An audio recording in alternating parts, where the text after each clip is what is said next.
सर्वप्रथम छत्रपती शिवाजी महाराज यांना वंदन करते। माँ जिजाऊ, माँ रमाई, माँ सावित्री, माँ अहिल्या यांना पण विनम्र अभिवादन। आजच्या या कार्यक्रमासाठी या ठिकाणी उपस्थित असलेले आदरणीय आपल्या महाराष्ट्राचे मुख्यमंत्री आदरणीय शिंदे साहेब, त्याचबरोबर या ठिकाणी उपस्थित असलेले आदरणीय गुलाबरावजी पाटील साहेब, उपस्थित आदरणीय महादेवरावजी जानकर साहेब, चंद्रकांतदादा ठाकरे, किरणरावजी सरनाईक, आमचे मोठे आणि छोटे दोन्हीही बाजोऱ्याजी आमदार, त्याचबरोबर राष्ट्रवादीचे जिल्हा अध्यक्ष इसुफजी पुंजानी, भाजपाचे जिल्हा अध्यक्ष शामरावजी बडे, या ठिकाणी उपस्थित तेजराव वानखडे, उपस्थित आंबोरेजी, आटोटे, हिवराळे, आदरणीय लक्ष्मणराव इंगोले, जुगल किशोर कोठारी आणि आदरणीय या ठिकाणी असणारे आमचे महाराज, सन्माननीय सर्व मंच जमलेल्या माझ्या मोठ्या संख्येने भगिनींनो, मातांनो आणि माझ्या बांधवांनो, आपल्या सर्वांसाठी हा फार आनंदाचा क्षण आहे की आजच्या रोजी आदरणीय मुख्यमंत्री साहेब आपल्याला मार्गदर्शन करणार आहेत। तुम्ही सगळ्या लेकी जे आहात ते साहेबांची या ठिकाणी येण्याची वाट पाहत होत्या। साहेबांना आम्हाला भेटायला जायचं आहे अशा ह्या महिला साहेब सातत्याने माझ्या मागे लागल्या होत्या। आम्हाला मुंबईला घेऊन चला अशा आमच्या बऱ्याच भगिनी मला बोलत होत्या। कारण काय तर आदरणीय मुख्यमंत्री एकनाथजी शिंदे साहेब यांनी महिलांच्या बचत गटासाठी मोठा निर्णय घेतला आणि म्हणून ह्या माता भगिनी खरोखर धन्य आहेत आपण त्यांच्यासाठी हा निर्णय घेतल्यामुळे। आणि म्हणून मी या ठिकाणी या निमित्ताने आपल्याला आदरणीय मुख्यमंत्री साहेबांना सांगू इच्छिते की हा माझा लोकसभा मतदारसंघ आहे वाशिम आणि यवतमाळ। आदरणीय साहेबांना मी बोलू इच्छिते की हा माझा मतदारसंघ 99-2000 मध्ये हा फक्त वाशिम, पुसद आणि उमरखेड असे यवतमाळच्या 2 विधानसभाने हा मतदारसंघ होता। परंतु डिलिमिटेशन नंतर 2009-10 मध्ये हा मतदारसंघ यवतमाळ वाशिम झाला आणि सातत्याने 5 वेळा आपण सगळ्यांनी मला निवडून दिलेला आहे।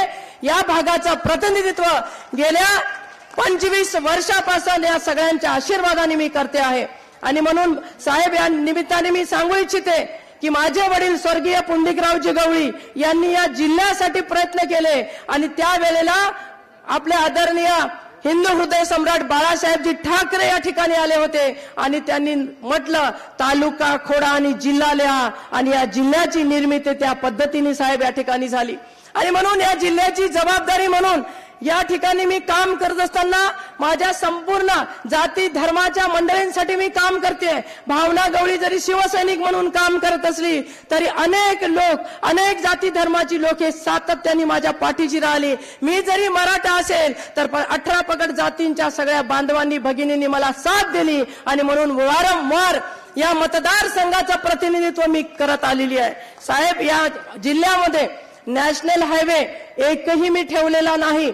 जवळजवळ 5000 कोटीचे नॅशनल हायवे या ठिकाणी आपण मंजूर करून घेतले आणि तुमच्या रूपाने समृद्धी महामार्ग ज्यासाठी आपण सातत्याने प्रयत्नशील होते, आज तो समृद्धी महामार्ग आपण निर्माण केलेला आहे। आणि म्हणून या ठिकाणी बसलेल्या माझ्या ज्या काही माता भगिनी आहेत त्या माता भगिनींसाठी सुद्धा भविष्यामध्ये जे काही प्रोडक्शन तुम्ही निर्माण करणार आहे ते थेट त्या ठिकाणी मुंबईला पाठवण्याचं काम या ठिकाणी आदरणीय मुख्यमंत्री साहेबांच्या नेतृत्वामध्ये समृद्धी महामार्गाच्या रूपाने झालेला आहे।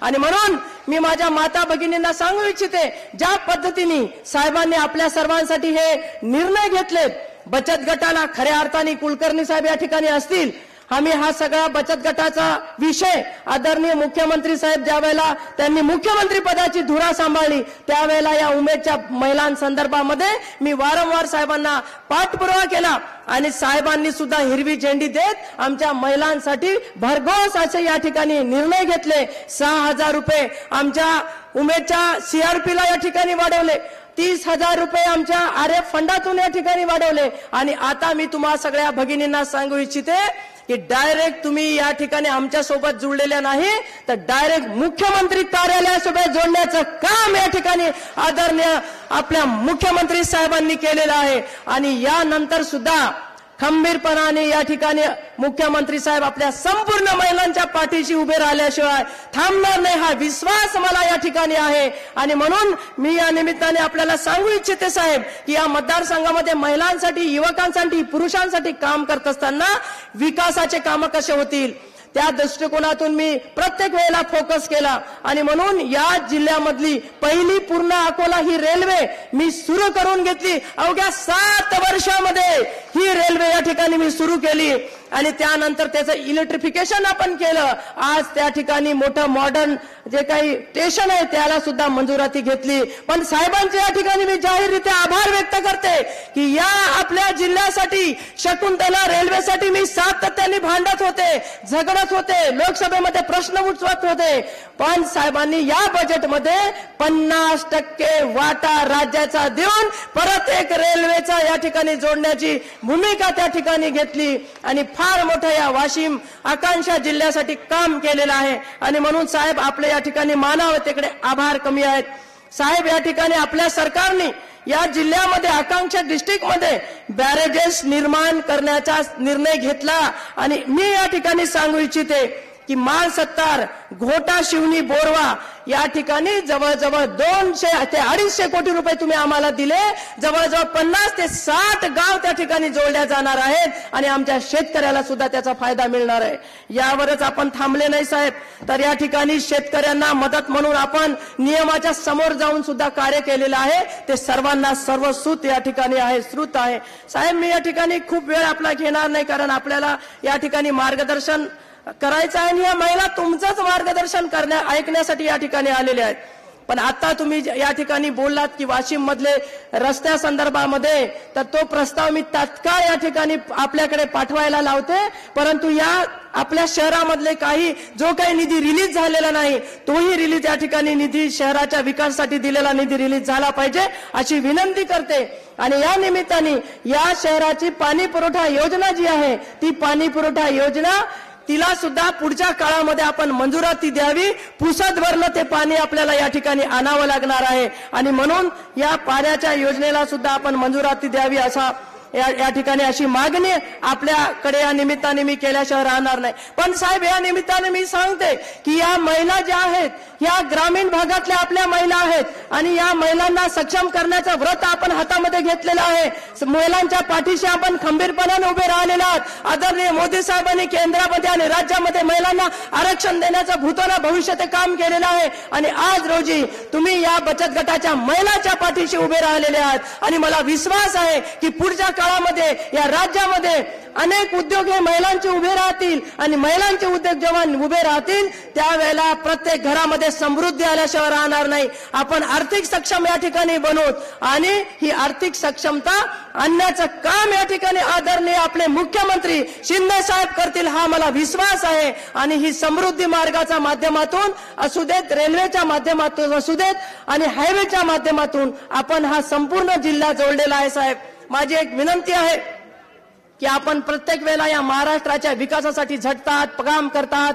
आता आम्ही बघितलं तुम्ही कुठलीही पर्वा करत नाही आणि त्या ठिकाणी छत्रपती शिवरायांच्या अश्वारूढ पुतळ्याच्या ठिकाणी सगळ्यांना अभिवादन करत होते। तुम्ही लोकांमध्ये जाऊन काम करण्याची आपली भूमिका आहे। मी म्हणत होती पाटील साहेबाला की साहेब अशा पद्धतीने जनतेमध्ये जातात हे रिस्की जरी असलं तरी साहेबांचा मानणाऱ्या वर्ग या महाराष्ट्रामध्ये मोठ्या प्रमाणामध्ये आहेत। साहेब आपले वाटतात, साहेब आपल्यातले वाटतात आणि म्हणून जनता डायरेक्ट त्यांच्याकडे या ठिकाणी निवेदन घेऊन जाऊ शकते आणि म्हणून साहेब या जिल्ह्यासाठी आपण एक माझी मागणी मान्य करावी की तुम्ही जसे दावोसला गेले आणि 3 लाख करोडचा निधी या महाराष्ट्रासाठी इन्व्हेस्टमेंटसाठी आणला.